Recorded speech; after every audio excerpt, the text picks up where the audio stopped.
Fantastic. So back in winning ways, we've just finished the non-conference slate, 8-2. Kind of talk to us about that match and then what you've seen pre-conference play. Yeah, we talked a lot in the locker room, and I think I worded it in here just about how we're going to start. And I just said I'd be looking at the first 5 points pretty closely, and I thought we came out really, really strong just in terms of serving the ball, passing the ball, being able to run our offense, and getting some nice stuff blocks at the beginning. So overall, really, really happy with the match. Overall, really, really happy with the non-conference. 8-2 is really, really hard to do, and we did it against some really good teams. We played some good volleyball, and I think we hit over 400 tonight. So I know that's possible, and one of the biggest things we've been talking to the team about is just we have to be able to, grind like that within a rally over the span of 30 seconds, 45 seconds. Can we do that over and over and over again? And there was a sequence today I was actually really happy with when we kept getting good swing and they kept sending us for free ball back, and there was no frustration. It was like, all right, we'll run our offense again, and then we'll run it again, and then we'll run it again. And we ended up winning it at the end. So that's what we need to get used to doing, because I've said it in here and I've said it to our team, the SEC is going to be a really, really strong conference this year, and I think going forward.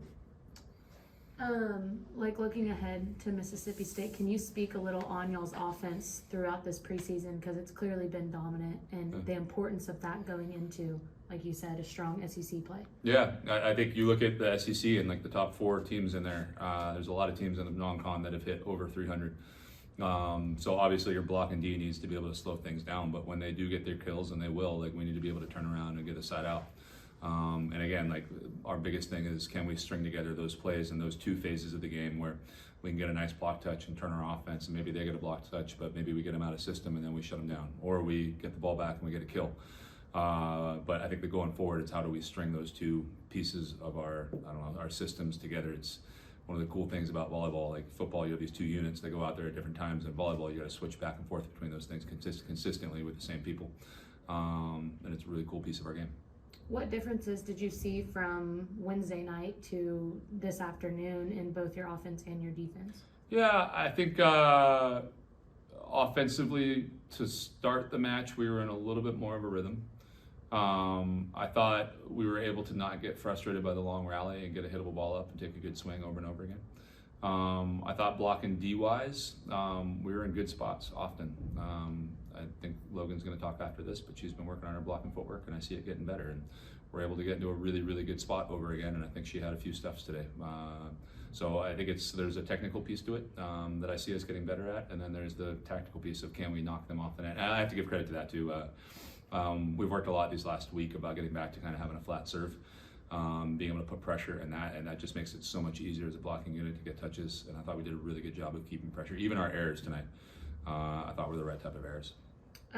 Speaking of siding out, it seemed as to me in the beginning of the first set that y'all were able to do that rather quickly. How important is that, like in a game, and especially going in SEC play, which seems to be much faster? Super. We need to be crisp. And I think, again, the thing when we get into SEC play is not all of those are going to be kills right away, but our offense has to be able to put pressure on the opponent block and defense. So even if they do get it up, that we're still in the advantage of the rally. So that'll be the biggest difference, I think, as we get into SEC and face some of these teams. But really, really happy and excited about the building block that we had today. And I'd like to touch on, we got to see a little bit more of the bench use today. So kind of talk about some pieces that we haven't seen maybe previously so far this season coming into the match today and making an impact. Yeah, I think you probably see them in bits and pieces. But I intentionally don't want a large roster just because we've talked about rising the tide of the entire ship, of everybody in this group getting better, and they have.